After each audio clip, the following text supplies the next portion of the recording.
Halo teman-teman semuanya, selamat datang kembali di channel YouTube kami. Pada video kali ini, kita akan melanjutkan pembahasan kita mengenai AutoCAD. Nah, sekarang kita akan melanjutkan pembahasan mengenai blok atau komponen. Kita akan membahas fungsi blok dan juga cara untuk membuat blok atau komponen.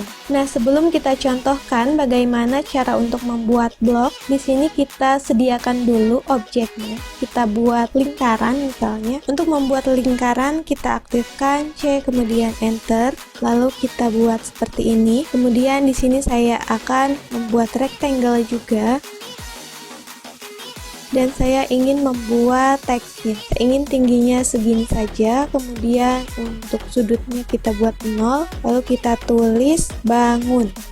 Nah, objek ini akan kita jadikan latihan untuk cara membuat blok. Namun sebelum itu kita copy dulu, CO enter, kita copy ke sini dan juga ke atas. Blok ini berfungsi untuk menggabungkan objek. Nah, sedangkan ada satu perintah lagi yaitu group, dia juga berfungsi untuk menggabungkan objek. Lalu apa perbedaan antara group dengan blok? Nah, di sini kita akan contohkan perbedaannya. Untuk yang atas ini akan kita jadikan sebagai group dan untuk yang bawah ini akan kita buat menjadi blok. Pertama-tama kita contohkan untuk group dulu. Tekan di keyboard G kemudian enter, lalu setelah itu pilih objeknya. Nah, ini kita pilih semua, kemudian tekan enter. Nah, ini dia menjadi satu grup seperti ini. Kemudian untuk yang bawah ini kita jadikan blok. Caranya kita ketik di keyboard B kemudian enter, lalu setelah itu kita beri nama dulu. Misal kita beri nama blok bangun seperti ini. Lalu setelah itu klik select object untuk memilih objek mana saja yang ingin kita gabungkan. Nah, kita pilih semua ini, kemudian enter. Kemudian setelah itu kita tentukan base point-nya. Kita klik pick point, kemudian kita klik di sini saja untuk base point-nya. Lalu setelah itu pastikan lagi sudah kita namai, kemudian klik OK. Nah, ini dia adalah grup, sedangkan yang ini adalah blok. Lalu apa perbedaan antara grup dengan blok, sedangkan dia sama-sama untuk menggabungkan objek. Nah, sebelum kita melihat perbedaannya, kita hapus dulu untuk objek yang ini, delete. Kemudian kita copy kedua objek yang sudah kita grup dan kita blok tadi. Kita ketik CO kemudian enter, lalu kita copy sini dan ke sini. Lalu klik enter. Nah, pertama-tama untuk objek yang sudah kita grup, di sini kita tidak bisa mengedit. Untuk mengedit objek yang sudah kita grup ini bisa kita klik kanan, kemudian pilih di sini ungroup, atau bisa kita ketik di keyboard ungroup kemudian enter, lalu pilih objeknya. Nah, setelah kita ungroup maka dia akan menjadi objek secara satu persatu seperti ini. Dia tidak menjadi tergabung, berbeda dengan objek yang ini dan yang ini. Nah, misal kita lakukan editing untuk teksnya seperti ini, kita buat revisi.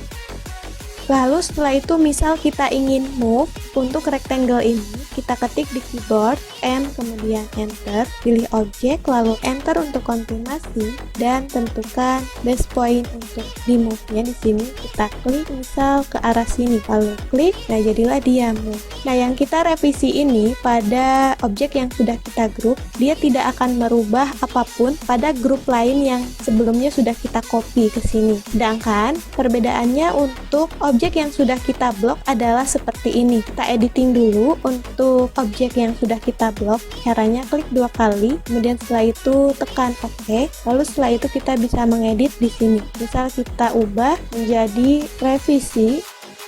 Setelah itu tekan close editor di sini, lalu save the change, kita klik yang ini. Nah, perbedaannya adalah dia akan merubah pada setiap blok yang sudah kita copy. Sedangkan untuk yang grup ini, dia hanya merubah pada satu saja yang kita editing. Sedangkan untuk objek-objek lainnya dia tidak akan terpengaruh. Sementara untuk fungsi blok, ketika kita melakukan editing pada salah satunya, maka semua objek yang kita copy dari blok tersebut akan mengikuti revisian yang sudah kita buat. Misal kita revisi lagi untuk objek yang ini, kita klik 2 kali, kemudian tekan OK. Nah, misal kita trim untuk lingkarannya, kita ketik di keyboard TR, kemudian 2 kali enter, lalu setelah itu pilih yang ingin kita trim. Misal seperti ini.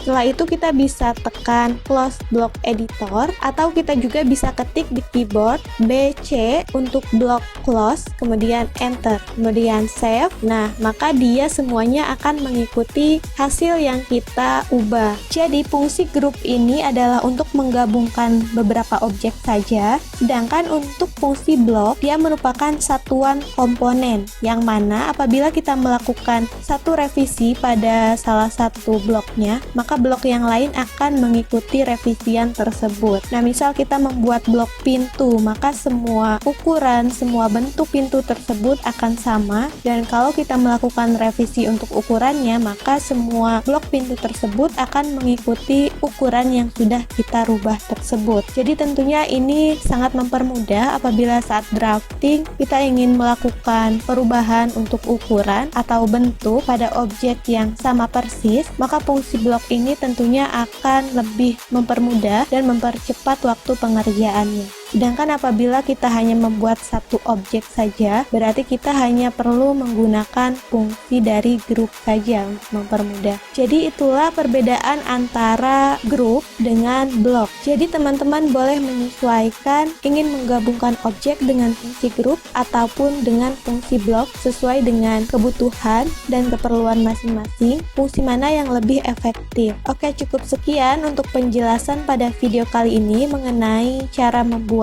blog. Semoga video ini dapat membantu dan bermanfaat untuk teman-teman semuanya. Apabila teman-teman ingin bertanya atau ingin berbagi tips lainnya mengenai AutoCAD, teman-teman boleh menyampaikannya melalui kolom komentar. Terima kasih telah menonton video ini. Jangan lupa like, komen, dan subscribe untuk mendapatkan update terbaru dari channel ini. Sampai jumpa di video berikutnya.